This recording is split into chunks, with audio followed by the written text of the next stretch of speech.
Alright, so on the mode dial, you can see that there is a mode called the C mode. Now the C mode is actually the custom mode. That's what it stands for. That's the C in C mode. So on the EOS 70D, you have one C mode.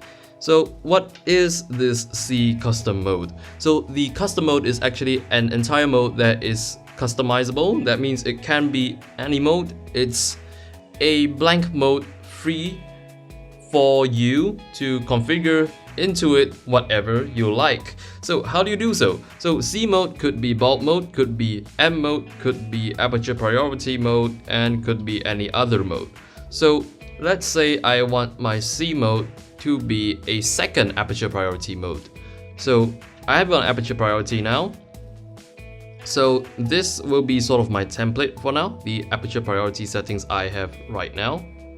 So to do that, I will go to the fourth setting tab, that is this tab here, custom shooting mode, C mode, go in, and I can just hit register settings. Alright, so the settings are now registered.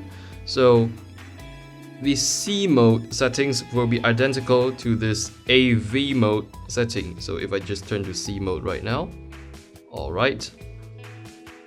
As you can see, it has a C here, and there is a subscript here that says AV. So as you can see, the settings are identical to those in AV mode.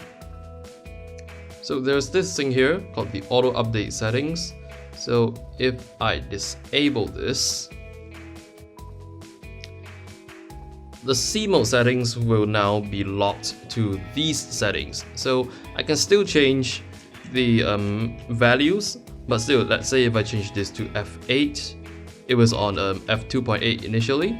So if I change this to F8 and I shoot at F8,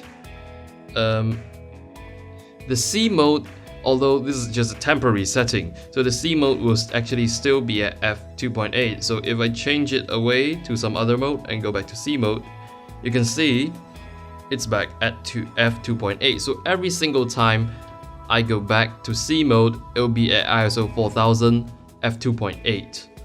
But if I choose to auto update my settings, it's now F2.8, and every time I change the values, C mode will update these values into its latest sort of template. So if it's now at 6.3, and if I move it away and I go back to C mode, it's at 6.3. So that's basically how C mode works. It's entirely customizable. It's very, very customizable. So you can customize it to any mode you like. I can customize it to M mode now. Alright, so I've registered these M mode settings into C mode, and C mode is now a second M mode.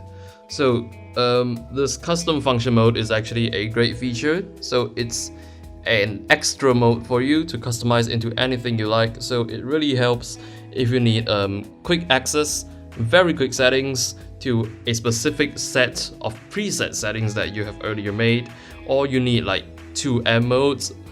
Let's say I'm shooting indoors and outdoors, so when I'm indoors I use this set of settings, and when I'm outdoors I have a separate set of settings to use when I'm outdoors. So it allows for quick changing between 2 sets of settings, so it's a very useful feature.